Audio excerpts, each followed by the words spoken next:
Welcome back to Church Public. Thank you for joining us here again today. Of course, biggest news of the day, at least in California, is that Governor Gavin Newsom appears to have beaten the recall. We will look into some of the details there, but really I want to broaden the scope and look at what that means, not just for California, but for the rest of America with where this administration is going. And then in addition, what we're going to look at is some of the other politicians, is it the same thing now? Probably. In the rest of the country, and see if we can make America California again. Thanks for choosing Church Public. I'm Matt Odegaard.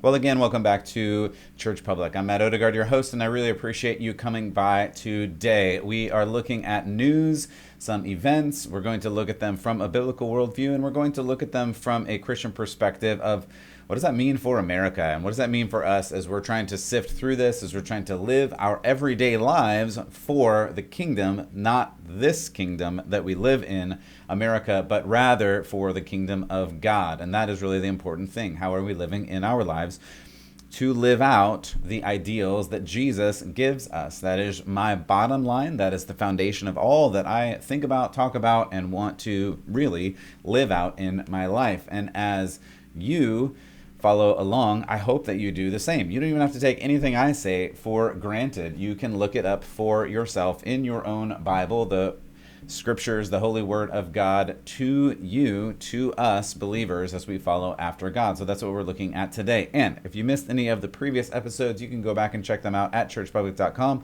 or Apple or Google or Spotify or any of the places that you get podcasts. And of course, check me out on social media if you want to interact in that way.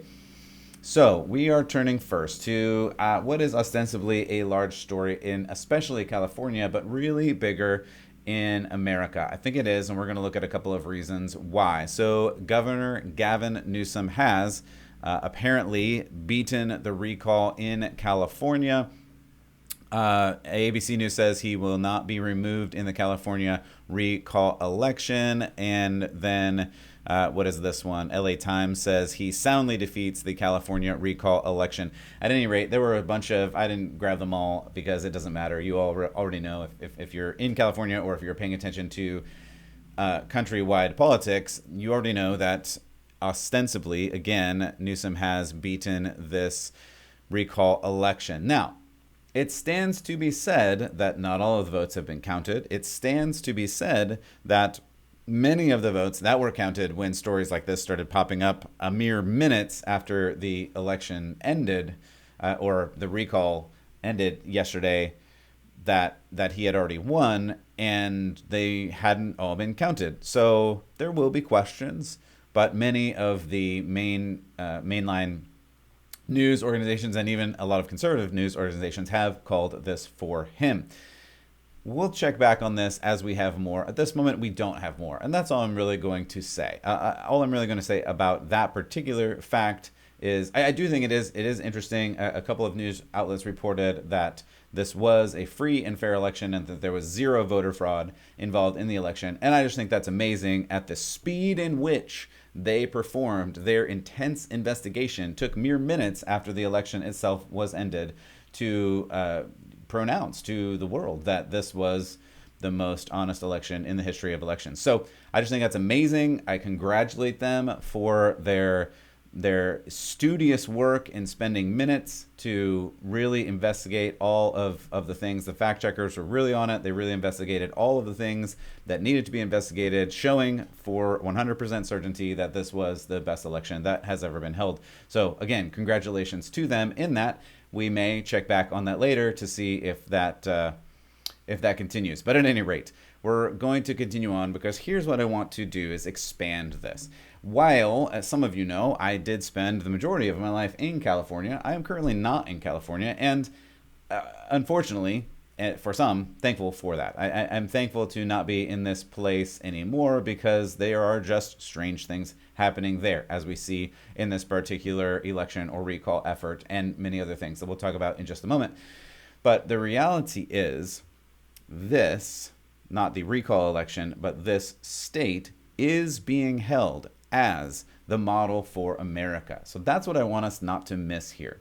Whether or not you live in California, wherever you live in America, really, the reality is this model is held up for the entire nation. This is what the governor, not the governor, but the president and his administration want the country to look like. Period. Full stop. This is just the reality. I'll just point you at first to this LA Times article that came out in January. This LA Times article says, "Make America California Again," which, of course, makes fun of the pithy slogan that a former president, actually Ronald Reagan, invented. But after that, a more recent former president, who some of you know, made a statement about. So at any rate, Biden basically said in January that he wanted to make America California. And he held in this article in the LA Times, California as a great model of what America could look like. And that's really what I want to talk about today. I think that's the bigger thing that is going on here. It's not necessarily that this whole recall election happened. Well, there's a lot of things I want to talk about there. I'm going to leave most of them for now because they are still unfolding, and we'll come back to them. There's a lot of issues that we're going to have to deal with there. But I think the bigger thing is to make America California again. And that is the goal, and we see that as the goal. We see it in many of the executive orders that the president has already put through, but we see it in the more general outlook and view of the administration and many in the administration and the view that they have for this nation. And you can even look just in the past week, you have Vice President Harris, current President Biden, former President Obama, and many, many others in politics, politicians and academics, and of course, all of Hollywood, all stumped for Gavin Newsom. I should have written the number down. I don't have it here, but hundreds of millions. He was donated, because in California there is no limit to the amount of donations you can receive for a recall election. He was donated more than any other candidate, I believe, in history of this governor's race. And the biggest names in the country pushed to have him not be recalled. These are things to point to. These are things to point to in that the biggest players in the game want this governor to remain in power because they want California to be the model for America. So if California starts changing, then California can't be the model. That's the bigger thing that is at play here. And whatever you think about the election, whether it was entirely fair, you must know that the policies and procedures that were part of this last year are the things that Biden and the administration want to bring to the larger country. Masks, lockdowns, climate catastrophe, unemployment, outrageous house prices, no gasoline or very high-priced gasoline, rolling blackouts, forest fires, religious censure, and on and on. These are things that have taken place in California in the last year and beyond, but especially in the last year. And Biden really wants this to be part of the situation going forward. He really, really does. They want these policies, and they don't really care if the policies affect us in certain ways. They really don't. We're going to look at that in a moment as we actually take a quick look at the Met Gala. You've probably heard about it. You've probably seen some of the pictures. I want to talk about a couple of things there. Some of the points that other people have made, but I think there's a couple of points that I haven't heard anybody else make, so I felt like I should make them. At any rate, this is back in January, according to this LA Times article. Biden wants to make America California again, and he will do this. I think he's put, I wrote some of these down, but I think he's put a Californian in the Health and Human Services, the Treasury, Homeland Security, Energy Department. Of course, former Senator Kamala Harris is now the vice president. Nancy Pelosi from San Francisco is in charge of the House of Representatives. Laura Tyson, Lenny Mendonca are progressives in California, and their quote is something like California's distinctive approach to market capitalism. Distinctive approach to market capitalism, especially as we've seen in the last year. This, they say, quote, is the way forward to a socially just future. You hear that kind of language? Socially just. Not necessarily that capitalism, again, rising tide raises all ships. As people make more money, more people can make more money. That's how capitalism works in general, very generally speaking. Instead, we want a socially just future where the right people make the right amount of money and the wrong people don't necessarily do that. We've seen this already from the current administration with things like certain races of farmers in America get benefits and certain races of farmers in America do not get benefits. This is a policy that Biden has enacted in the last few months. And of course, it's in lawsuits because that is technically illegal. You can't choose to benefit people based on race. You can't, and nor should you. Again, back to Bible. That's discrimination, and God hates discrimination. Hates discrimination. I don't use the word hate very often, but when I do it because God said it, not me. At any rate, there are other things that California is the best at. Not necessarily the best for everyone, but they are just the best at. They have the highest, they had, in this past year, the highest poverty rate. They had the widest gap in between the middle and upper income earners of any state. And unfortunately, minorities like African Americans and Latinos do worse in California than anywhere else in the country, according to the Urban Reform Institute. For instance, in Atlanta, median incomes of Black or African American people adjusted for cost are almost double those in San Francisco and Los Angeles. Latinos earn $20,000 more in Midwestern and Southern cities than these wonderful and bustling metropolis cities in the California coast. And then, of course, you have the presence of such technocratic oligarchies as Google, Facebook, and Apple, whom I hope are not listening at this moment, but I love you if you are. At any rate, these Silicon Valley technocratic lords and ladies, or I'm not even sure if I'm allowed to say that anymore because, of course, that's not gender conforming. At any rate, that's a topic for another day. So they will, if you don't follow their rules, remove the information they don't want you to see, or just remove you. Just ask the former president of the United States. This has left the state dependent on a small amount of taxpayers, usually the highest taxpayers, which is an interesting side point that we'll get to in a moment, that we had a certain state representative who wore a certain kind of dress, and that particular dress said a certain statement about certain rich people needing to be taxed more. We're going to look at that in a moment. As it happens, according to the Franchise Tax Board, 46% of all personal income taxes are paid by the individuals in the top 1% of earners. More than half, almost half, sorry, I apologize, but try to be accurate. Almost half of income taxes are paid by the top 1%, the richest of the rich. And the top 5% richest of the rich pay 2/3 of all personal income tax. And we're going to get more to that particular facet in a moment. But at any rate, California is doing great. That's my point here. California is doing great. Let's talk about the middle class. The middle class is basically going away in California. The regulatory policies have pushed housing prices so high that I'm going to read this right here. 6 of the nation's worst housing markets are in California. 6 of them. That's fantastic for first-time home buyers.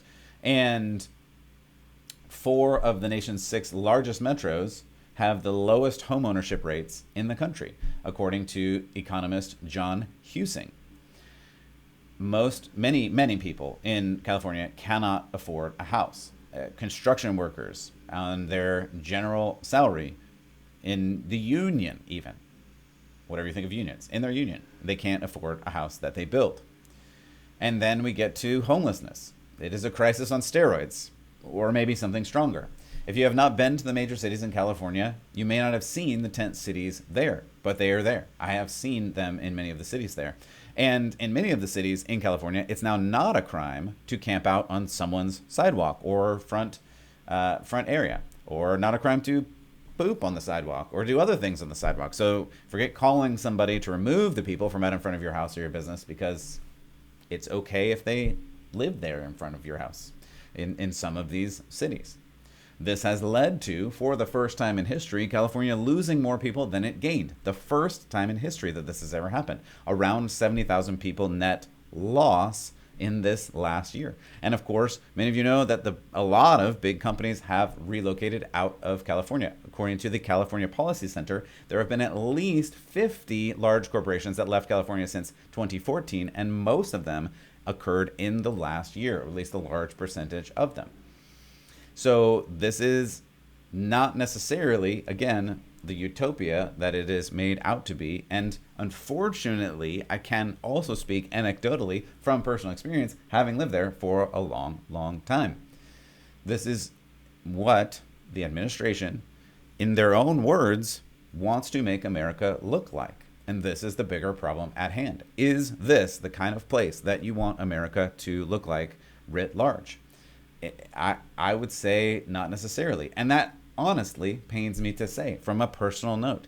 I love the place that I grew up in California. It was, I would say, again, perhaps from a biased perspective, one of the most beautiful places on the planet. It definitely has the best climate that I've literally ever been in.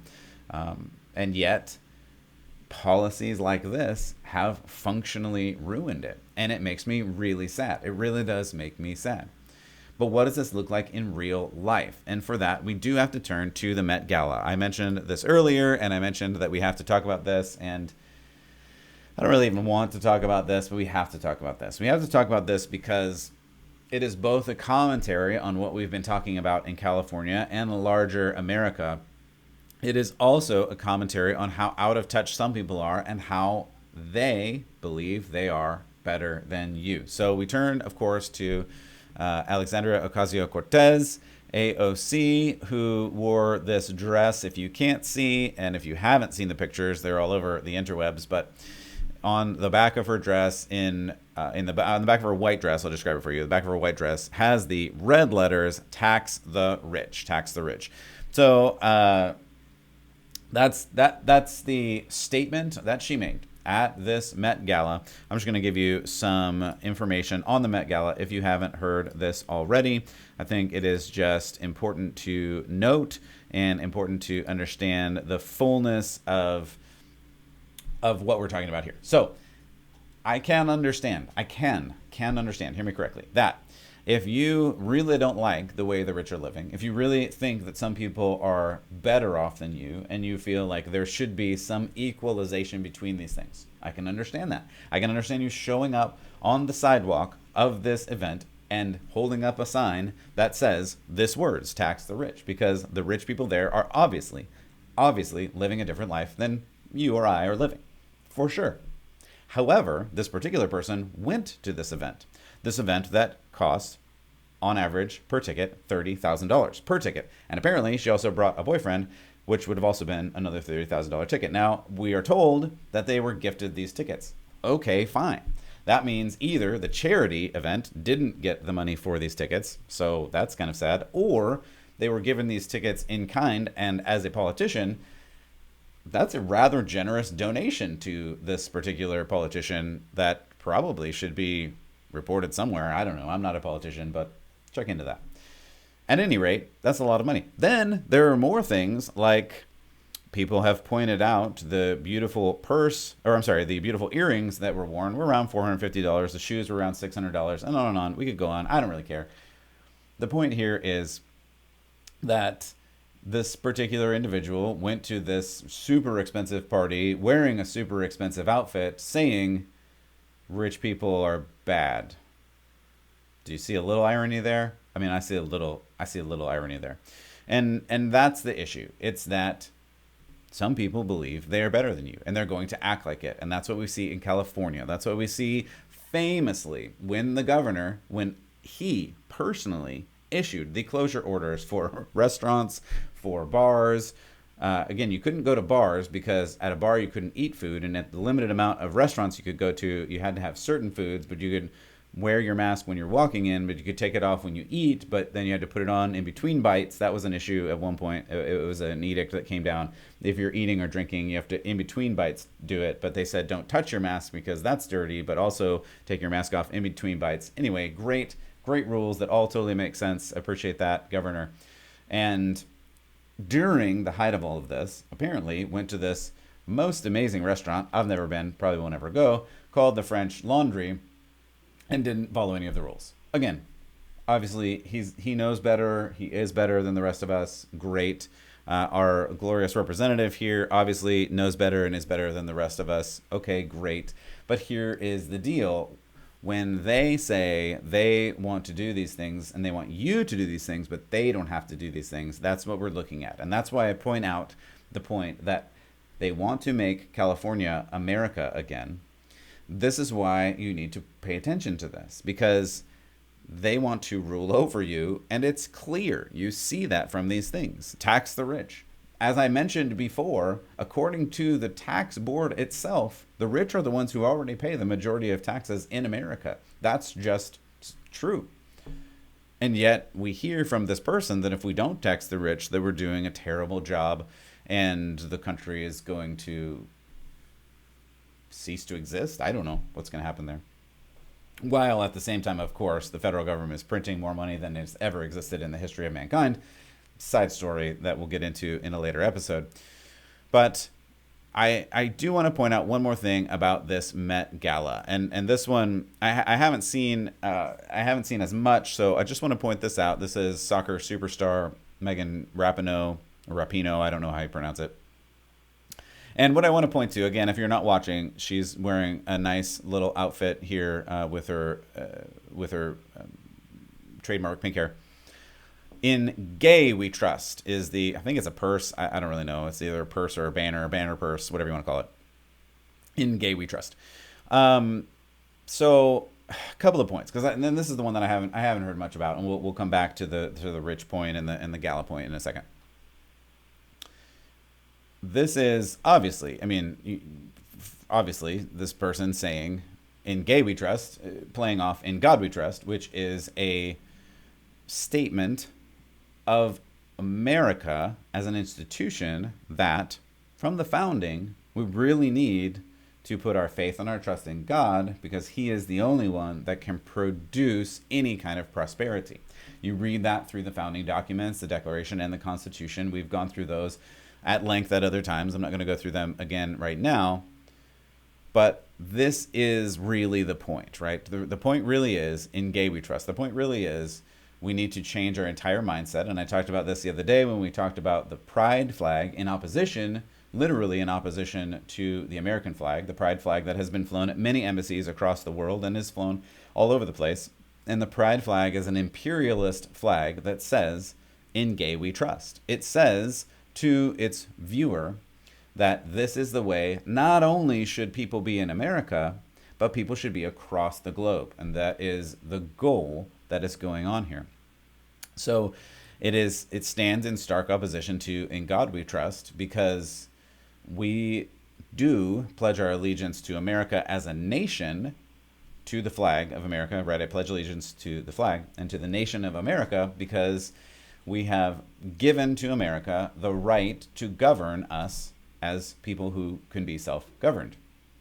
That's the whole goal here. Instead, this statement, the statement I read the other day from the teacher who showed that you can pledge allegiance instead of to the American flag, which she didn't have in her classroom anymore because it just disappeared, you can pledge allegiance to the pride flag. That's the goal. The goal here is to pledge allegiance to another form of ideology, and that form is pride, and that form is In Gay We Trust, as is written on her banner handbag here. And this is something that we just need to keep in mind. And again, she may be a very nice person. I don't know her. I've never met her. All I can say is the statement here for millions in front of the media is that our trust is misplaced when we put that in God, and it should be placed in the people that know better, and those people that know better are gay or LGBTQAAIP+, at any rate. That's clearly the statement here. And they do know better. And the other piece that I want you to pay attention to, if you are watching, and if you aren't, I'll describe it for you, is what's happening in the background of this photo. And what's happening in the background of this photo, I think, is actually the more important thing, but it makes my point. If you look in the background of this photo, I believe, as I'm looking at it, every single person in the background of this photo is wearing a mask. And I think that's very telling. It's very telling in the fact that what I'm talking about here is that ultimately, when we're making America California again, as is the goal, they think they're better than you.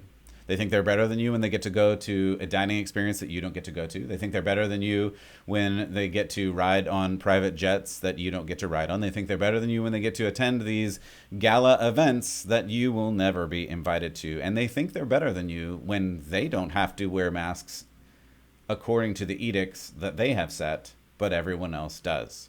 Everyone else at this event that was not part of the Richie Rich, even though we're taxing them more apparently, they all have to follow the guidelines. But the people that attend, of course they don't, because they're superstars and they're amazing and we should look up to them and we should listen to everything that they say because obviously they are right and we should trust them because they are more enlightened than we plebeians, regular, normal people who just sit there in our basements and read the Bible and read these old, worn-out words from a God that obviously has no power over anything.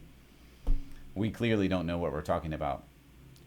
I'd like to propose that following God is a bigger deal. I'd like to propose that seeking after Jesus has more eternal value than what some of these people would have you believe. I'd like to propose that you do your own research. Again, you don't have to listen to them and you don't have to listen to me. And I'm okay with that. I have enough humility and I have enough self-awareness to know that I'm not the smartest person in the world, in the room, and I don't hope to be. All I can hope to be is faithful to the God that I serve. All I can hope to be is to follow after God as hard as I can with my heart and soul and mind and strength, with everything that I have. And it just seems more and more that most of the people in this world, in the media, in academia, in Hollywood, in politics, are only in it for, it seems like, themselves. I hope that as you listen to this, as you open this book that I don't think is a bunch of useless old dead words, but I really think could change your life and the lives of everyone that you come into contact with. I hope as you study those words that God has so graciously given us, and as you move in the power of the Spirit that gives us the fruit of the Spirit, that you really do make a difference in this world. And I believe that you can. And the better thing than me and my endorsement is God believes that that will change your life forever, literally forever. So I do pray that God blesses you, and I hope that through all of this, you continue to keep the faith.